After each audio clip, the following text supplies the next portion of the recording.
we only make money if they make They money. make money. So if we are solving their problem, then we will make money. You as a founder, if you are feeling low, it somehow affects the business. For example, if you're not in your best shape, it affects your business. If you're not in the best space mentally, it affects your business. Should always be in rooms where you're not the smartest person in the room. And that will constantly sharpen you. Iron will sharpen iron, and you become a better version of yourself. Yeah. When you're a leader, you're supposed to be inspiring the team, including, like you said, to become your future proteges, to become the best versions of themselves. Yeah. And it doesn't even need to be about your business, right? Like, what do you want to be, 5 years from now?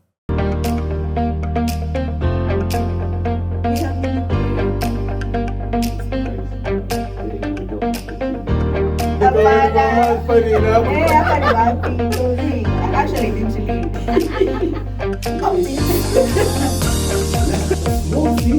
Yes,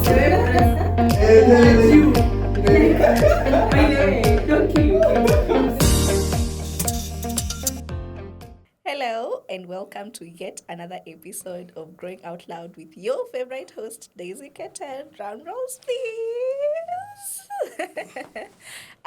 Thank you for being here and for your support the past episodes that we've shot already. This podcast is just, again, I keep insisting, a learning curve. I think we're living up to our name, Growing Out Loud. Come on. But all in all, we thank God. This is a space where we talk to people who are doing life unconventionally.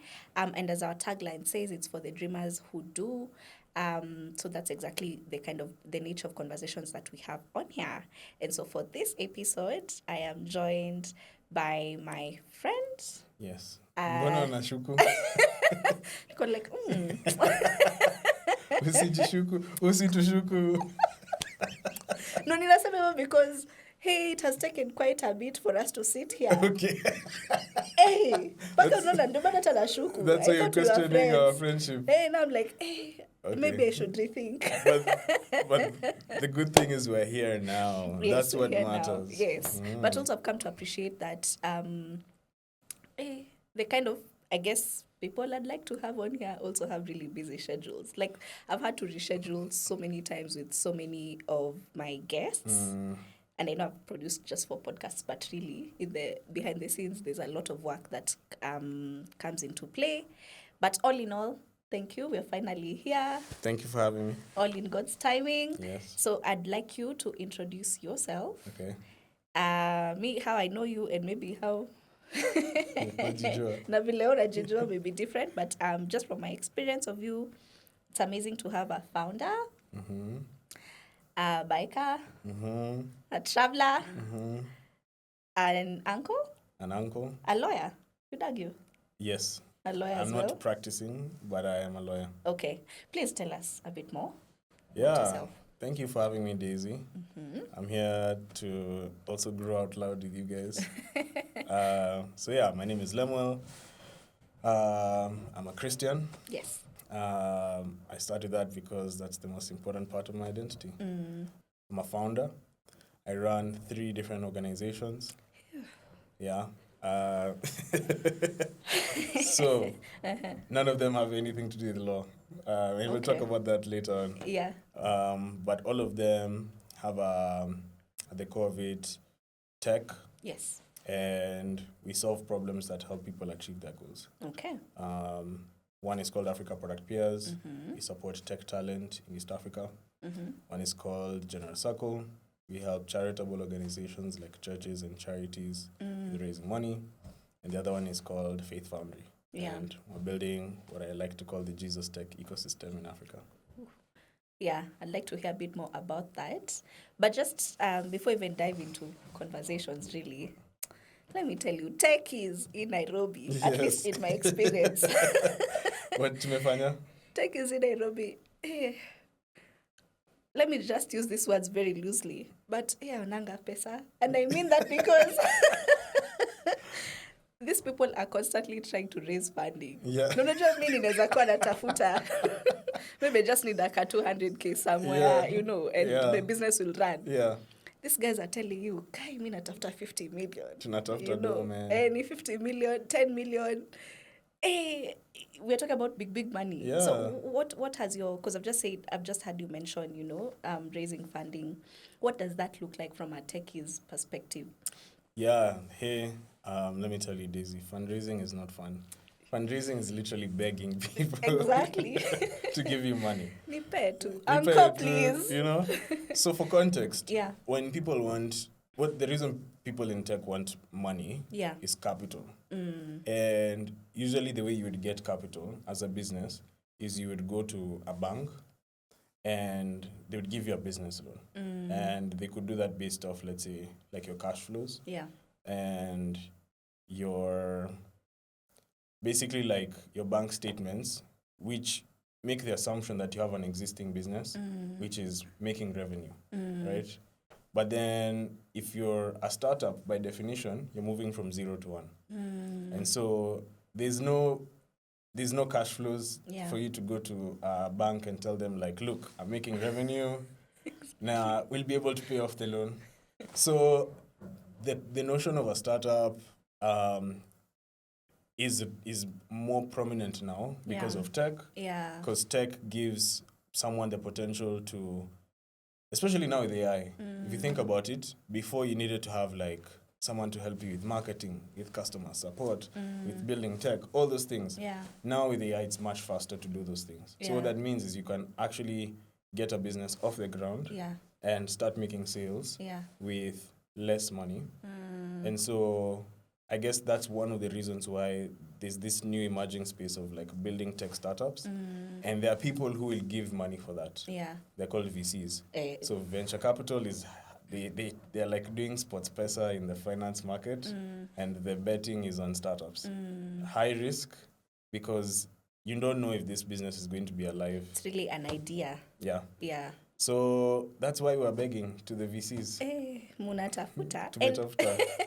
There used to be this notion, maybe 3 years back, where they'd say for you to get funding from these VCs, they'd want you to have a white founder as well, co-founder. Hey.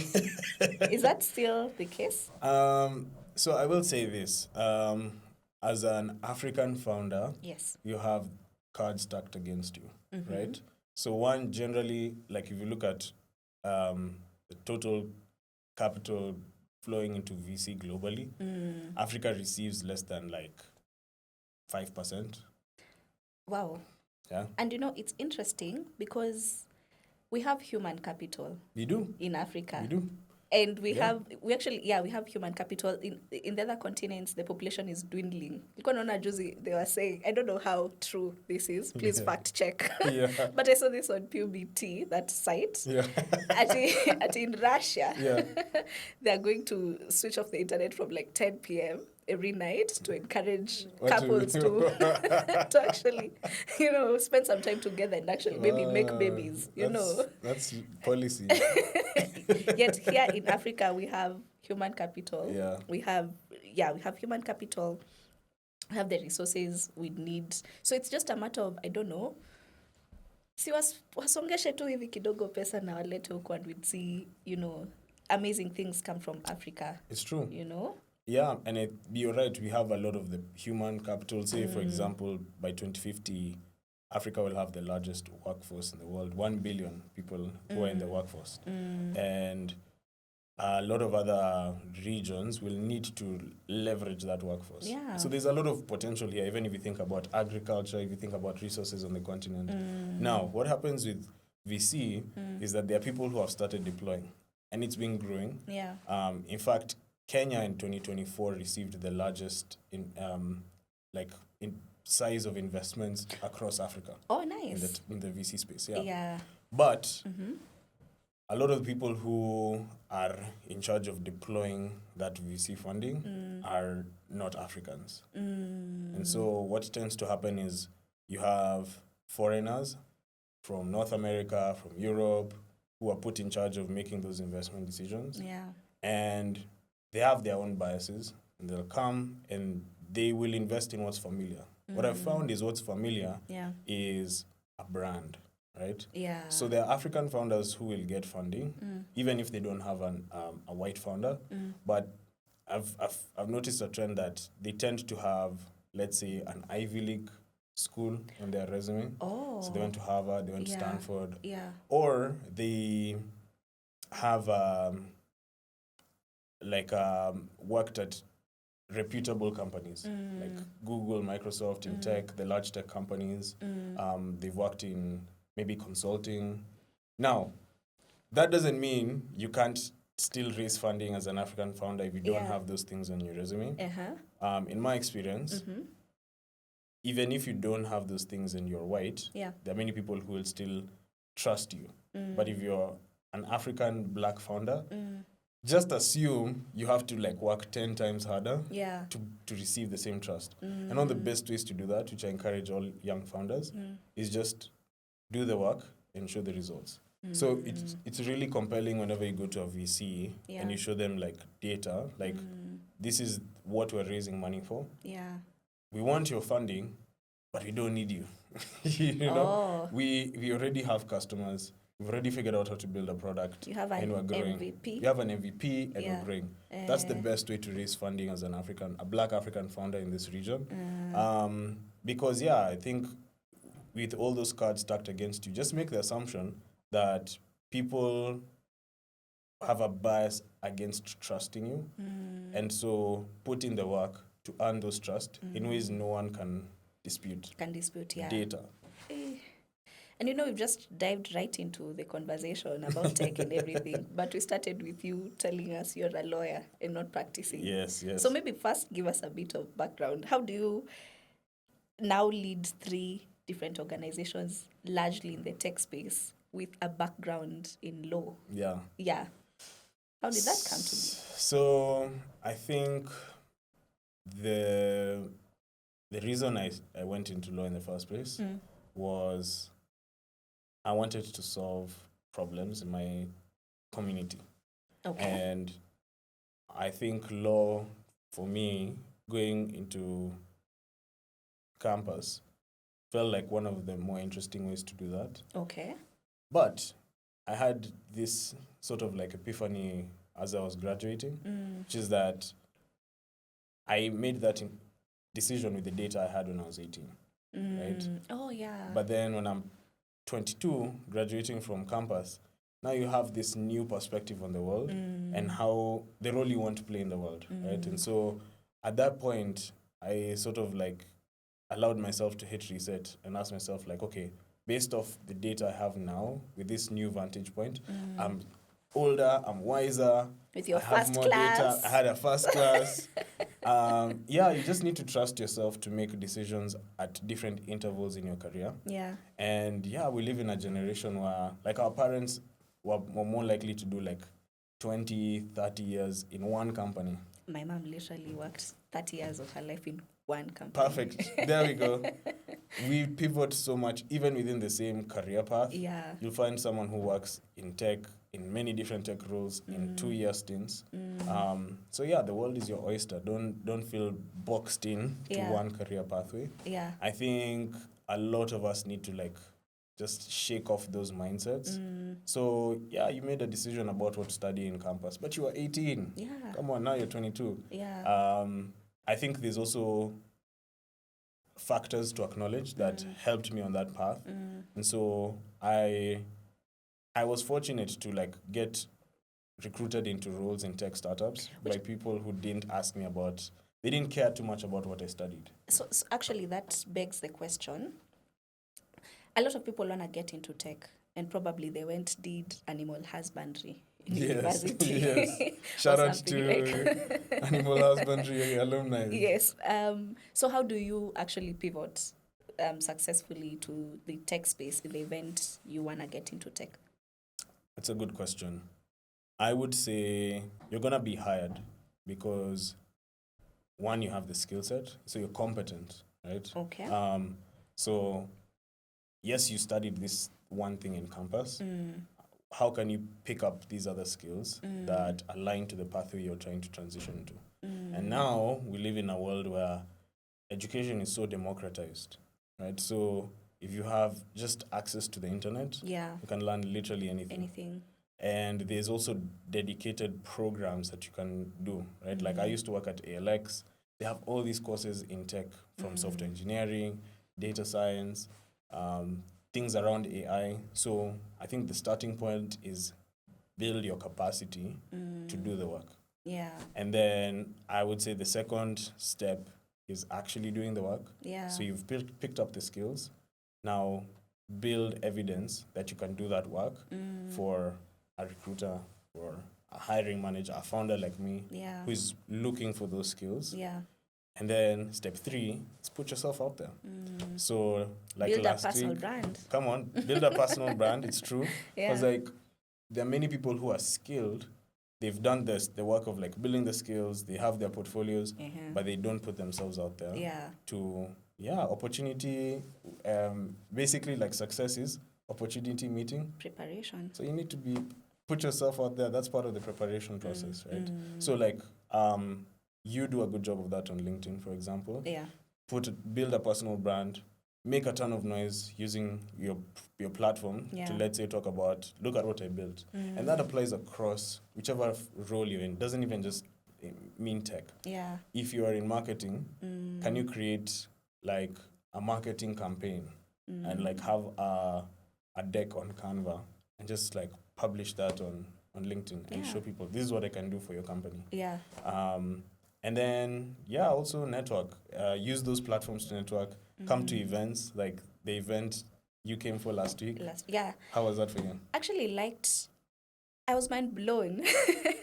I liked how you put together recruiters, founders, and talent in the same room to actually have conversations. And I was saying this earlier, actually, in the previous podcast episode, that first of all, it's easier for you to go and meet the recruiter in person there at an environment that is relaxed, because it's one thing for you to have, there's hundreds of you applying for the same role. Yeah. There's all 100 of you are qualified, have the same skill set, have everything. Najua, you all match up. But you come and they meet you in person and there's I can actually connect and relate with this person. I have an idea of how they just might fit into the role. They see it better. So you actually have an upper hand of getting that job as opposed to someone who just applied for it online. And I remember even when we were doing, even on LinkedIn actually, I've watched a few of the sessions that LinkedIn guys have themselves, and they're like, even with these recruiters, you go a step further and reach out to them directly and say, hey, I'm interested in this role. Could you maybe have some more information for me? Or rather, here's my portfolio. Also, you could have a look. If you have time, we could schedule some time to have a call and something like that. And I know it might come off as I was saying earlier, being a kiss ass or really, but it's just you taking the next step to get yourself closer to that position. There's 100 of you and there's one of you, So beyond putting yourself out there online, I'd also agree with what you have to say, which is meet these people where they are. Attend these events. They give you a good opportunity and a good, platform. I agree. Yeah. But now, let me ask. So you pivoted, went to tech. Did you start with tech roles? How did you get to founder level? And at what point did you always know you wanted to be a founder? I think your story speaks to what you were saying about doing life unconventionally. I have a law degree, but okay, fine, let's pack it. Maybe it was for my mom or my parents. Here is your law degree, thanks. Now let me go do what I want to do. Yeah. So how did you then move from, law to working to now founding 3 organizations? Tell me a bit more about that. Yeah, so I think I want to acknowledge the inspo. There's inspo nuggets that are scattered throughout my journey in campus. So in my final year, I did this program by Harvard Business School, and I was one of the first few times I started thinking about myself as a problem solver in an entrepreneurial context, and using tools like tech and innovation to solve the biggest problems. And initially, I started thinking about this intersection between law and tech, and building a legal tech startup. And then I also reined myself back and I was like, wait, am I exploring legal tech just because I studied law for 4 years? Yeah. Or is that the most important problem to solve in the world and in Africa. And then I came across this framework by Africa Leadership University and Fred Sonica on 7 grand challenges. And so it's a data-driven way of thinking about what are the most important problems to solve using data. And I really liked that because it resonated with me in 2 ways. One, I don't want to just like solve problems. There's so many problems to solve. I want to solve the most important ones. I'm ambitious and I want to be challenged. Yeah. But also on the flip side, if you solve the most important problems, you not only have the most impact, you're going to make the most money, right? I mean, come on, you're doing it for the money as well. and it made me think about this statement I had by, I think it was Fimal Shah when I was in campus. He was talking about how all the problems that we have as a country, that young people should be seeing those as opportunities. You know, and we usually complain about those problems and not think about like, oh, I can make money by solving this problem. Yeah. And I keep hearing a lot of my clients say, actually, we need solutions by Africans. We have African problems that can only be solved by African. You know, we have the solutions to our own problems ourselves because we're the ones who understand a good, you know, we have a lay of the land. We know exactly what we need.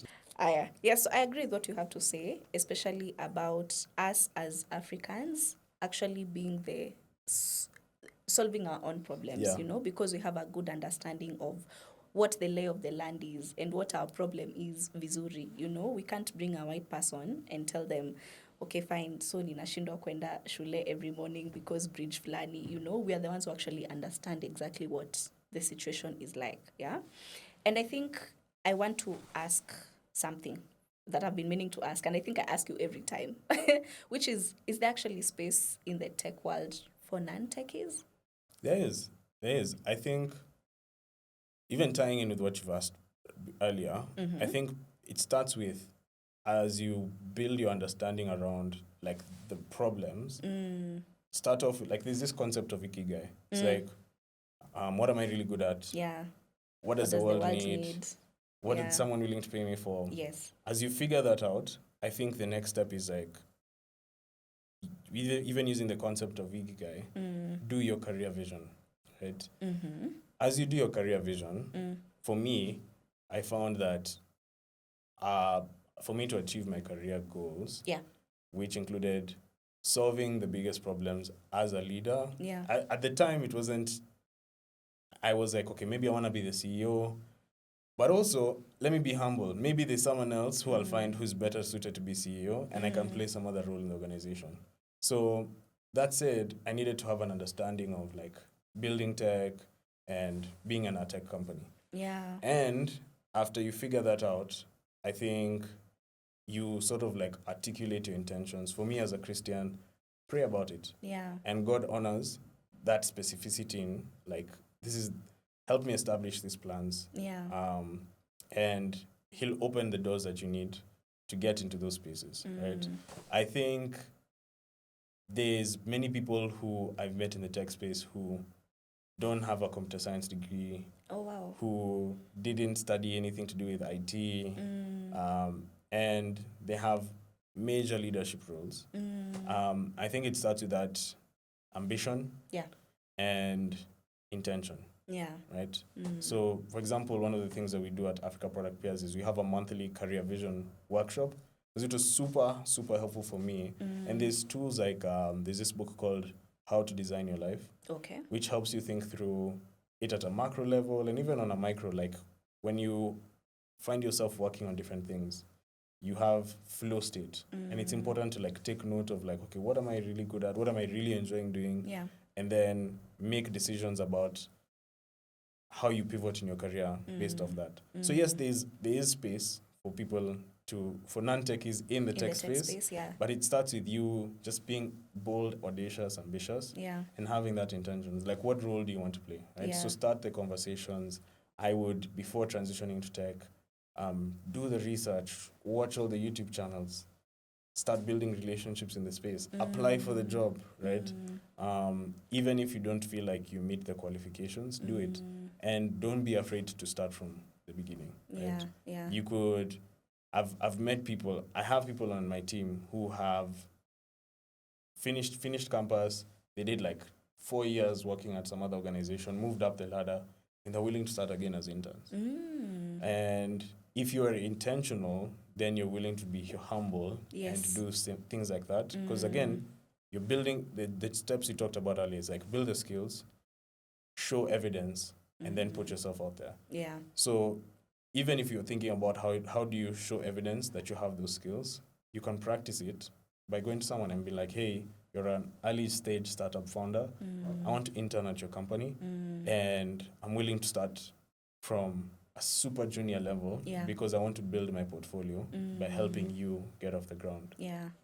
Okay. So what I'm picking here and from this conversation is there's lots of opportunities. You just have to change your mindset or look at it from a perspective of, okay, I know I have 8 years experience doing something, but if I'm to get into another role and it would need me to start from scratch, you start from scratch. You need to start from number 1 before you get to 10, before you get to 50, before you get to 100, It's true. Yeah. And you keep referencing that you are a Christian, and just from how I know you, there's this tech for Jesus that you talk about. And I remember the first time I heard you saying, I built tech for Jesus. I was like, what? What is tech for Jesus, Lemuel? Tech for Jesus is, when I was talking about the framework, the 7 grand challenges. Yes. I think for me, like, the 8th that I've added. Actually, wait, just a bit. Tell me. This framework thing. Yes. Could you maybe just look at that camera? Yes. And tell us a bit more about that first. Yeah. 7 grand challenges. If you are familiar with Africa Leadership University, this is where I first heard about this concept. So there's a video on YouTube by Fred Sonika. Go check it out. Where he talks about them. There are challenges like healthcare, infrastructure, governance. Right now, last week we had to postpone the podcast because of maandamano, right? So like governance, good governance is a big problem in Africa. Climate, food insecurity, the list goes on. Yeah. I think that is not necessarily the only framework, and like I was about to say, I would even add one more which is not in the 7, which is something to do with like discipleship and evangelism. Okay. For me as a Christian, I think those are 2 really important goals, and there are challenges in achieving those goals. That's because for me as a disciple of Christ, I know that there's so much I need to work on to be a good disciple of Christ. And in my journey of trying to figure that out, I have found it super helpful to have tech to help me. Okay. Right? Tools like the YouVersion Bible app. I have those streaks. And I started thinking about this intersection between faith and tech actually because of that app. So shout out to YouVersion.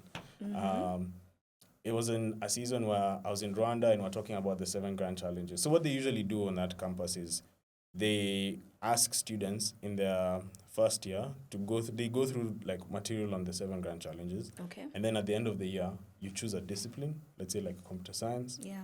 And a challenge. Yeah. And you stitch them together to articulate a life's mission. Oh. Yeah, I think that's really cool. Wow. Actually, kazi kwangu, I'm going to figure to look into that a bit more. Yeah, say for example for you as like a comms and PR person. Yeah. Like I will take that discipline. Yeah. And then I would take a challenge like climate. Yeah. And say my life's mission is to tell stories that highlight some of the problems with not caring for our earth, so that more people would be driven to reduce carbon emissions. So what I'm getting is basically, like I say personally, actually don't just build brands, I build purpose-driven brands. To mean that it's not just about, Daisy is grand at comms and PR and can get results for clients, but what impact really do you have on the world, and what's the legacy that you leave behind? And you'll keep changing it and evolving it. Yeah. But I think just start, right? And even like when you do your career vision, just start and like articulate like 3 potentials, because I know sometimes in our generation, we feel like we have so many options. Yeah. So just start what feels right. What are the top three? And for me at that season, it was like something to do with faith and tech. Yeah. And that back in 2023, I think, yes, started my journey in exploring the space. Yeah. There's so much going on with Jesus Tech. There's things around for discipleship, like there's things that help you with your Bible reading, with prayer, with giving, with serving and volunteering, that help the operational leadership of like churches, that, and then with evangelism, helping to spread the gospel with streaming, with Bible translation, etc. Yeah. So I started exploring this space in 2023, and as I've been doing it, I've started building tech solutions around it, and also started building a community of people to start doing it as well. So I think, for me, this is my way of doing what Jesus said. It's like, go make disciples of all the nations. Because, I've found that it's such an important thing for us to do in the tech space, and not enough people are doing it. And so even as I do it, I tell people about it. And now there are more people who are building Jesus Tech. And so we have a Jesus Tech hackathon every quarter. We have a Christians in Tech meetup every month. And that's that community Faith is Foundry? growing. Faith Foundry. Yeah. So maybe tell them a bit about Faith Foundry. So Faith Foundry is now like a non-profit. And so we are building the Jesus Tech ecosystem in Africa. So we have a community, and every month we gather as Christians in Tech. Last month we were at Kala. Shout out to Dr. Shiko Gitao, who hosted us. And one of our goals with Faith Foundry is just that, to foster community. Each month we'll just hang out, we'll do praise and worship, and we learn about different things like Jesus Tech or something else. Sometimes we'll even just watch a movie, a Christian movie, because at the core of it, we also want to like redirect everything that we do back to Jesus. Besides community, we also are running programs. So that's tied to our Jesus Tech Hackathon.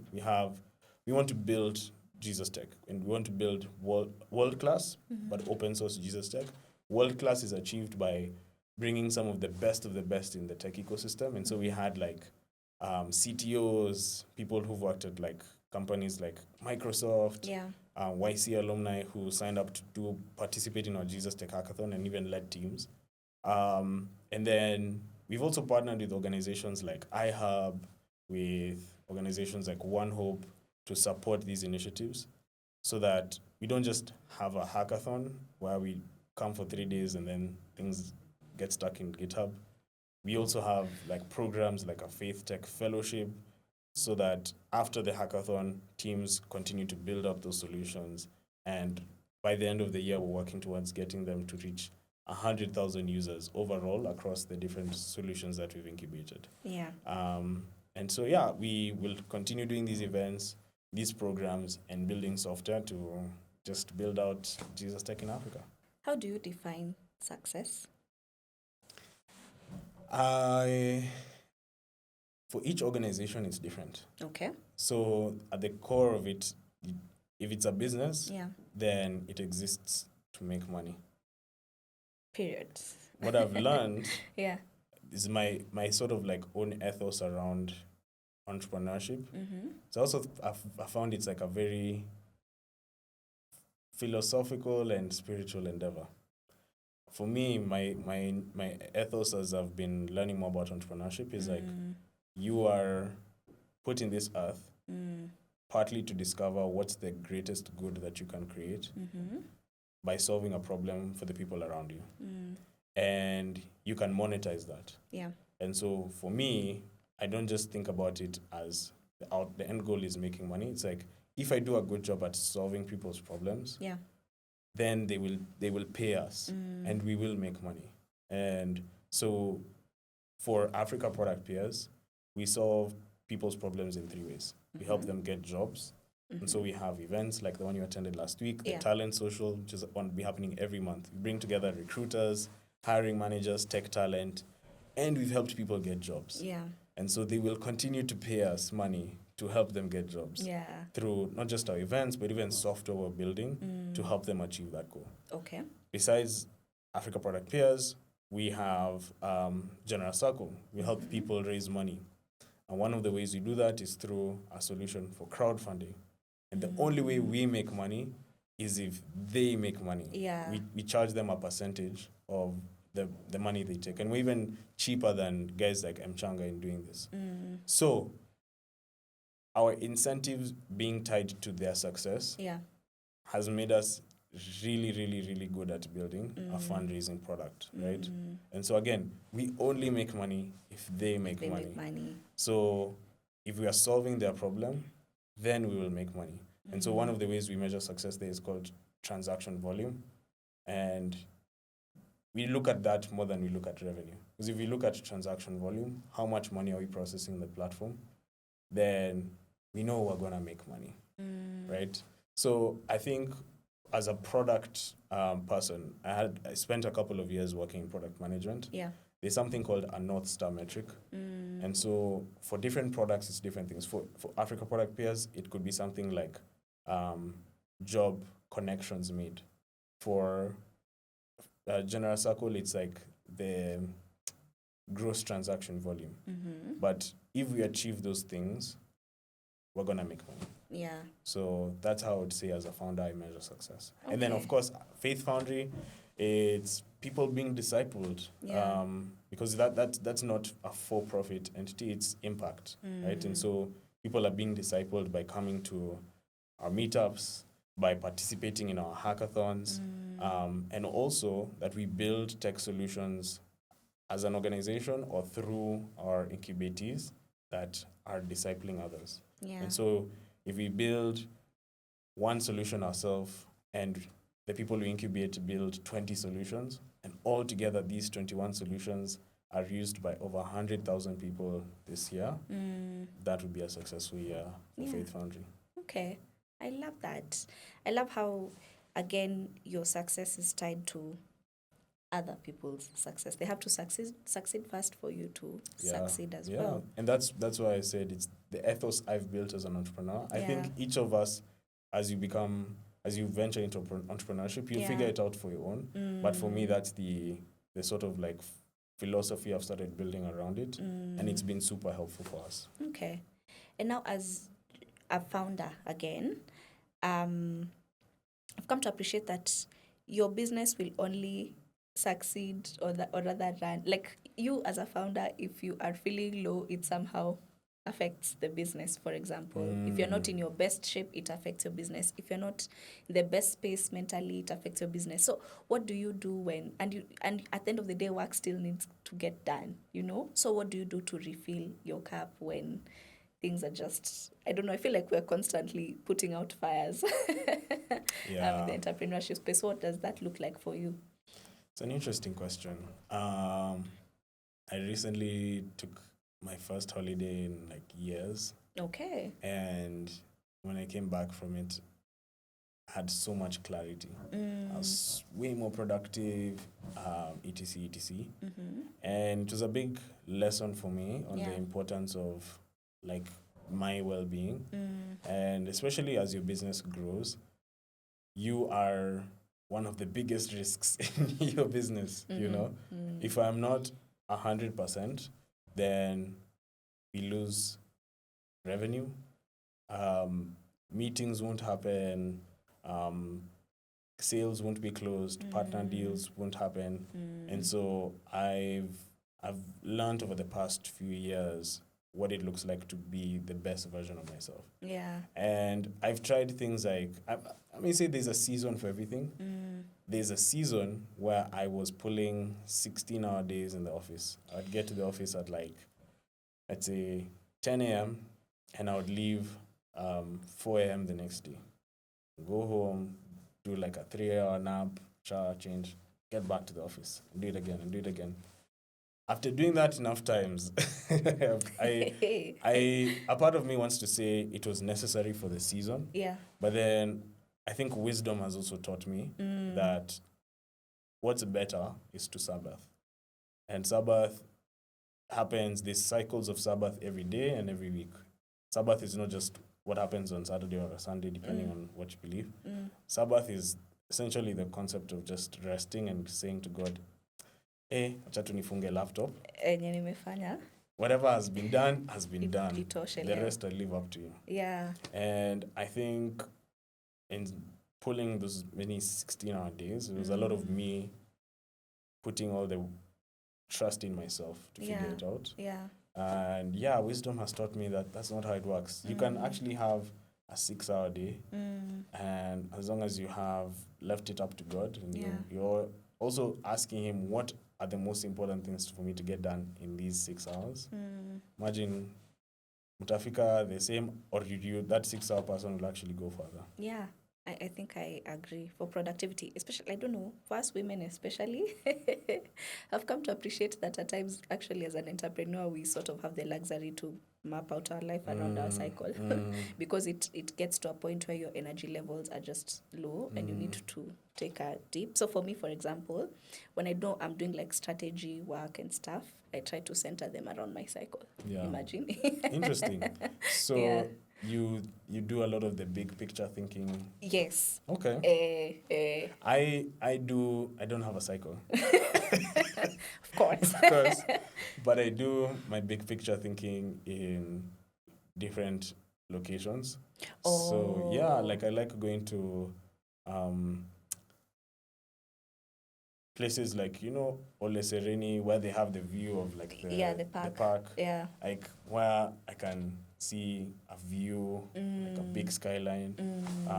But then when I'm doing deep work, I like to do it in like the office, in a closed room where no one can disturb me. Yeah. I love that. And as we wrap up, I saw you in Morocco recently. I was. What was happening in Morocco? I was going to Morocco to raise money, to beg people. Oh! Uncle, please. Yeah. Okay. No, I was selected to be part of like a founder community. Okay. And I was there. You said elected? Selected. Oh, selected. Yeah. Oh, karibu niseme uko ni wapi. Sijatafuta kura. Not recently, at least. Okay.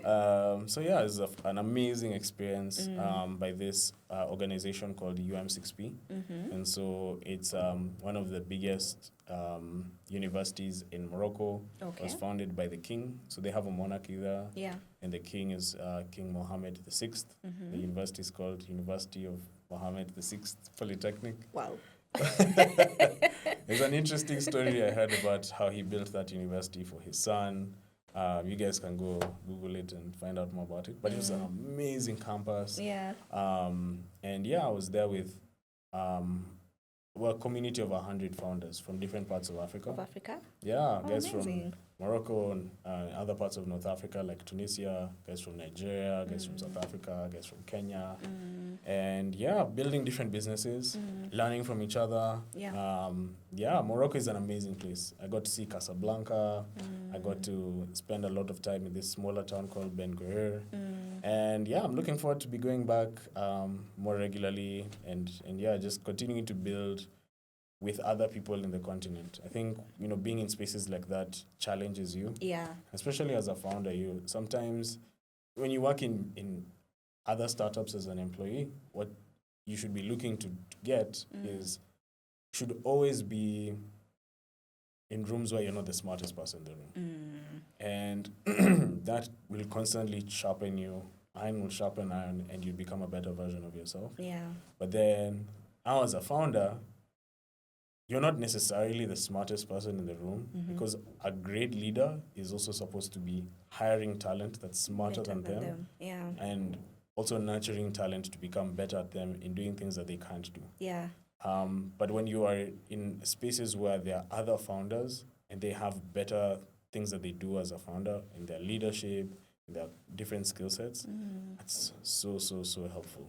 Actually, I had there's someone who said that how you measure success as a leader is in the number of proteges that are that you have. That's true. That you come up with. That's true. It's so unfortunate to see African leaders that are shikiliaing to power, and it's like, well, you might be good, but also can you nurture the next generation? Exactly. Yeah. Okay. So my final question to you is, what are you currently unlearning? Many things. I'm unlearning things to do with management. Okay.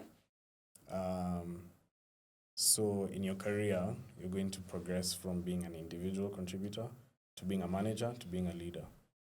And I picked up things as a manager which were meant to drive us to become a high-performing team. Yeah. And when you're a manager, you're going to be making sure things get done on time. When you're a leader, you're supposed to be inspiring the team, including, like you said, to become your future proteges, to become the best versions of themselves. Yeah. And it doesn't even need to be about your business, right? Like, what do you want to be, 5 years from now?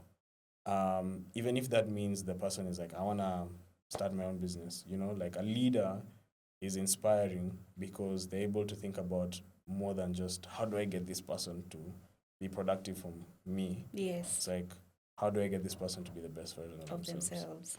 And as I inspire, I need to expire myself. What that means is I need to transition out of roles that I would be in and also expire myself from managing how things look when they do it versus how it used to look when I would do it. Yeah. So I'm learning things like being a manager because it in some ways it prevents me from being the best leader I can be. Yeah.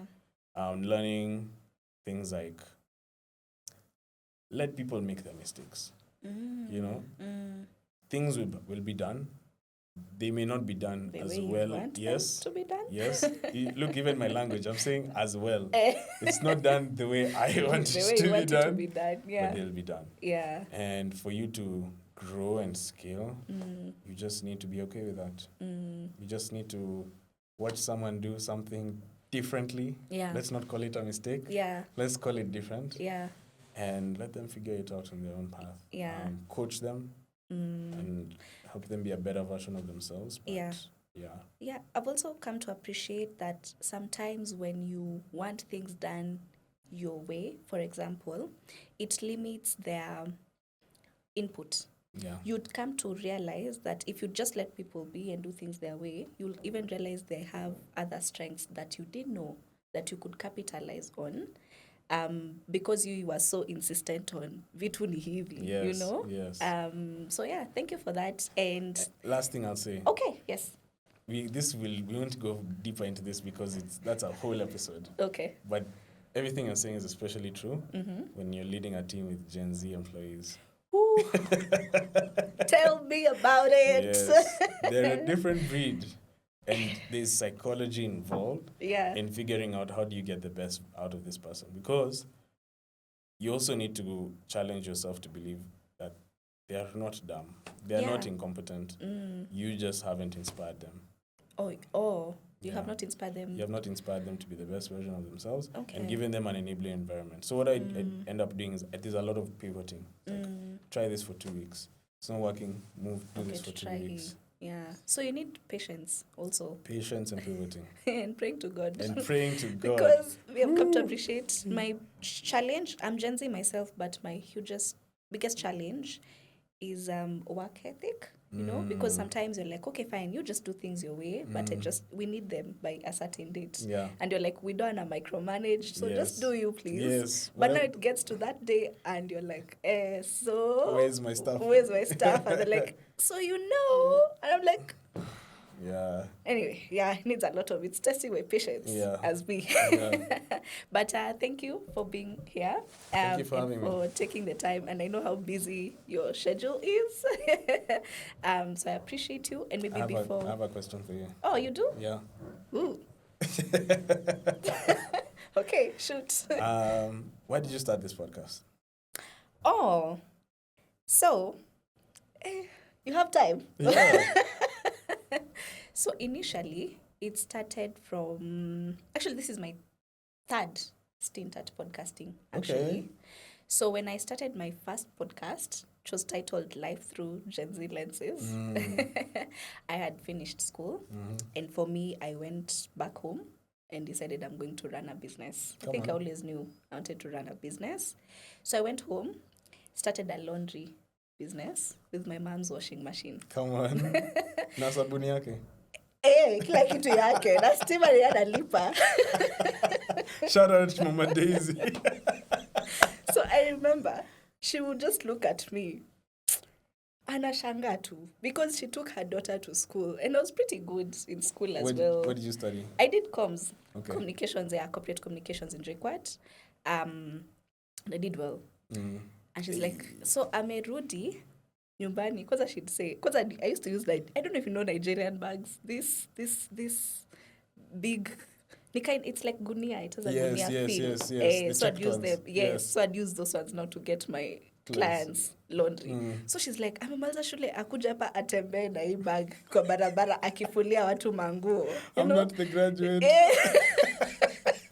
So she just didn't get it, you know? And I realized even when having conversations with people, they just didn't get me, you know? So that's why I decided to start Life Through Gen Z Lenses at the time, to just talk about me doing life unconventionally, and what that is like, you know? And then I did actually 27 episodes. It was a solo podcast, 27 episodes using my phone in my mom's bedroom again, just talking about how I'm doing life unconventionally and my own experiences and stuff. And then I sort of got depressed at some point, so I stopped doing it. But I always knew I'd come back to having conversations with people, or rather, or bring together actually other people who people would look at and say, huyu amechizi kidogo, yuko sawa, you know? But deep down, they actually know there's something they're trying to work on. Na ikiwork, it'a work. So I now came to do this again, better now, because I have a bit more capacity, to just inspire other people who guys are looking at them and they're like, uko sawa wewe, you know, why don't you take the path that this one is clear, we can see the roadmap. This one that you're trying to do, there's no roadmap, you know. But now I'd want to speak to them and for them to realize, okay, fine, you may be the one charting that roadmap, but there are other people who've done things. It may not be exactly what you're trying to do, but they also had their own version of being told hauko sawa, but they actually got somewhere. Yeah. And now they can look back and tell you, please keep going. Yeah. You got this. So the idea is by the time we're done having this conversation, someone's like, you validated what I've been thinking about over and over. Yeah. So yeah, that's why I have this podcast, and that's why I have you here. Thank you for having me. Yeah. Yesterday, I saw in your stories, you posted something about MTN and Sylvia Bulinge. Yes. Tell me about that. Oh, no. So the idea here is, okay, it was just actually took it from Twitter. Someone said, you can't be mad at Sylvia. You can't be mad at MTN simply because of Sylvia, you know? So the idea here is, actually, I'm speaking to a founder. The idea here is, even when growing your business brand, you grow your own brand, your personal brand. Yeah, because the thing is, people will connect with you more, you as Lemuel, and the values that you have. That is actually what will point people towards Africa Product Peers. That is what will point people towards Faith Foundry, Generous Circle. Yes. Is it? Yeah. That is what will get them there. So people connect with you more. People connect with you fast before they connect with your business. And these days, there's actually a Harvard business statistic that says that companies that are founder driven and where the founder is the face of the company are 50% more likely to succeed. Wow. As opposed to business brands where it's just the people in the background, you know. Interesting. Yeah. Interesting. And even online, I think you've now noticed, actually, the big leagues, like Instagram, every time they have a new feature, who's the one who talks about it? Their founder, his name, that guy. Yeah. Insert his name. Yeah. Mark Zuckerberg. And even, no, it's not usually Zuckerberg, it's... the other Israeli guy. Don't know what his name is, but he's usually the one coming to talk to us about it. Think about Tesla and Elon. Yeah. And it's Elon true. Musk. It's true. Yeah, so people, they're like, okay, how we know Elon Musk, we expect that those values are the ones with his craziness and his, that's what the values that Tesla have and his other companies, yeah? So, and even now, I don't know if you've noticed online, even on TikTok, it's a lot of the CEO of the business comes, and then even the employees are like, they do a TikTok dance. Yeah, the employees roast him, and they're like, we don't like it when you, but you find that you connect more with the companies and the brands because now you can see the vision bearer. It's true. So that's what that is about. Yeah. You've done a really good job of building a personal brand. As a founder who's trying to figure it out, what are your tips? For example, like how many followers do you have on LinkedIn? 24,000. 24 grand. Yeah, That's 24,000. incredible. Yeah. So my tip would be, first of all, to share, just connect people.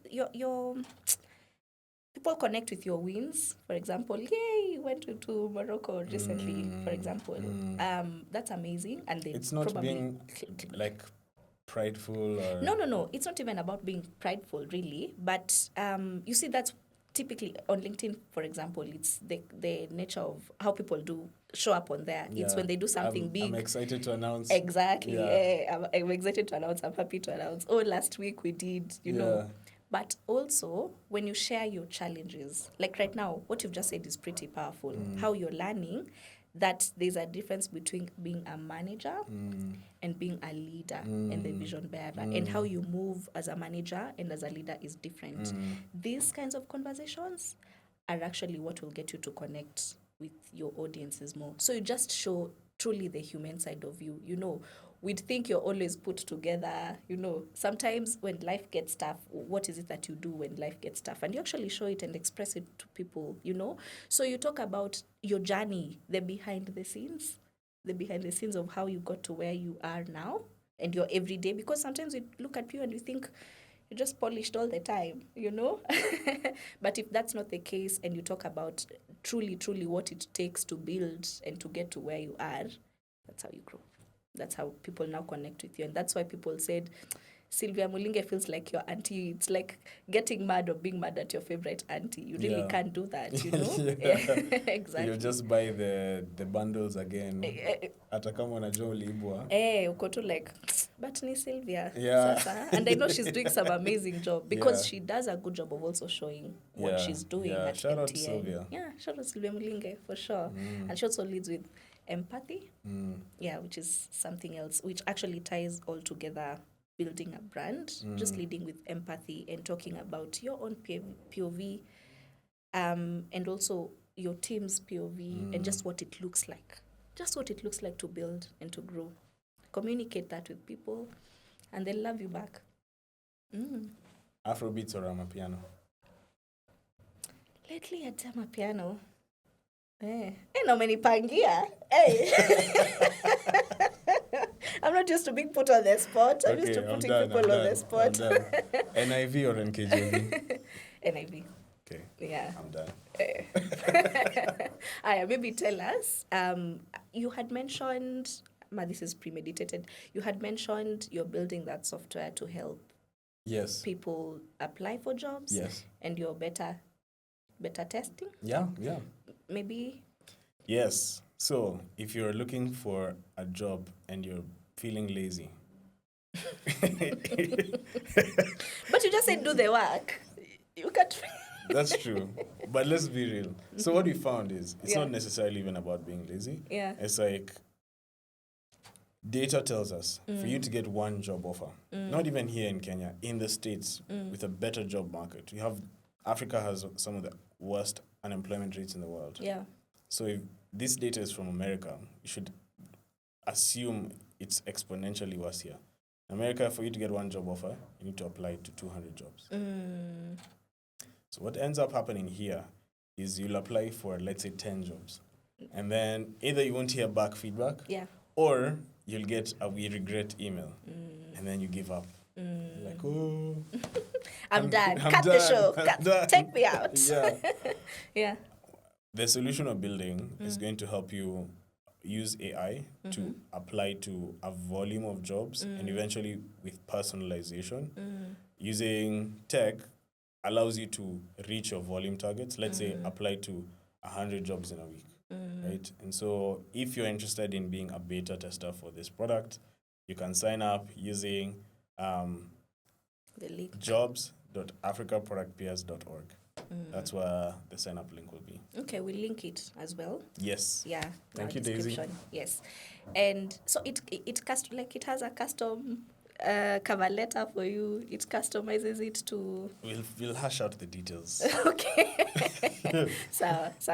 Thank you, Lemuel, for being here. Thank you for having me, Daisy. And thank you to you, our audience and our listeners, for staying up until the end. Please tell us 1 or 2 things that you've picked from this podcast and from this episode that you'd implement and that will make your life better in one way or the other.